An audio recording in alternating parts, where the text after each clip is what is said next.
Okay, so I'm sitting here with one of my former students. This is Miss Abby Rasterfer. Hi. She is now in 6th grade, and I had the privilege of having her in my class when she was in 4th grade.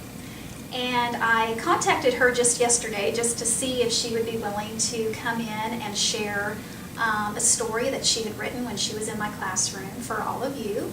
And she graciously agreed to come in. So what I noticed about you, Abby, is that you had such a commitment and dedication to your schoolwork, especially your writing. And the focus of this lesson that I'm preparing for the college students is to help them to understand how using authentic literature and writing, how they just kind of go hand in hand. And when you were in my classroom, we used this book by Chris Van Allsburg, and it's The Mysteries of Harris Burdick. And you remember this? Yeah. You were able to choose an illustration and write a story about that illustration. I believe the one that you chose was titled Captain Tory. And I was wondering if you would be so kind as to share the story that you wrote for me that year with the college students. Okay. This is Ghost Ship, Part 1. Uncle McRiggins' eyes shone in the light of the lantern as we headed for the docks in the moon's sliver of light. He was going to show me a ghost ship, the Signata, a ship sunk by a group of mermaids called Sirens. The boat went down with the greatest treasure of all, power crystals from Atlantis. The last thing seen before the ship drowned to its watery grave was the light of a lone lantern, swinging with sorrow 3 times. Now that's the call for the ship and its greeting captain, Captain Tory.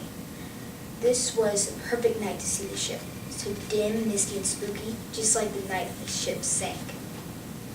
He swung his lantern 3 times, and the schooner appeared, the Signata, eerily glowing. Suddenly, I heard an intense cackle, and the shadowy figure of Captain Tory, hulky body, began to shake. His bony arms rose over his head. I shivered. A mesmerizing song filled the air. To my surprise, a rock appeared, and the ship sailed right into it. An agonized scream, a swinging lantern, then nothing. Nothing at all. I wanted to get a closer look, but just then I fell into the water, screaming. Something was pulling me down, everything growing faint. That's when I knew my adventure had just begun. Wow, very good. I love the way the story ends because it just leaves you hanging. It wants the reader wants to read more. And you titled that Part 1. So can you explain to the college students why it's called Part 1? It's called Part 1 because right when I finished that, I just had to do more.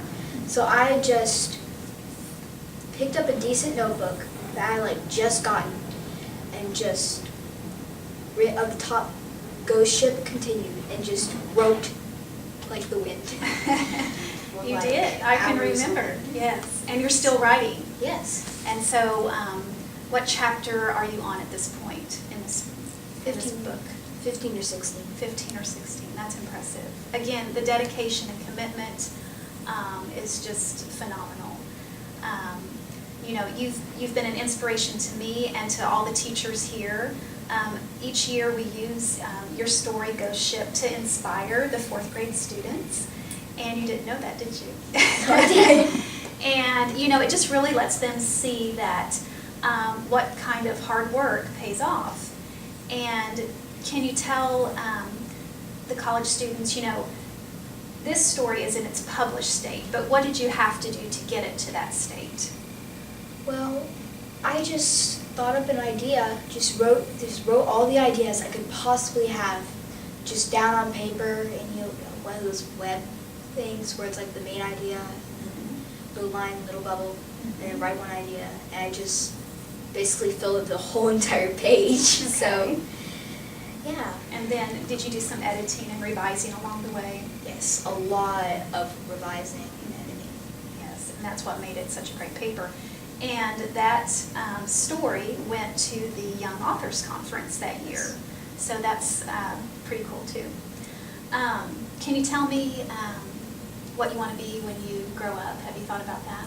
Definitely the author and illustrator of my own series. That would be awesome. You can do it. I have faith in you. Definitely. Well, I just want to thank you so much for coming in, especially on such short notice. I just contacted you yesterday, and here you are. That means a lot to me. You have been an inspiration to me, and now you're an inspiration to a room full of college students who are watching this, and so I just thank you very much.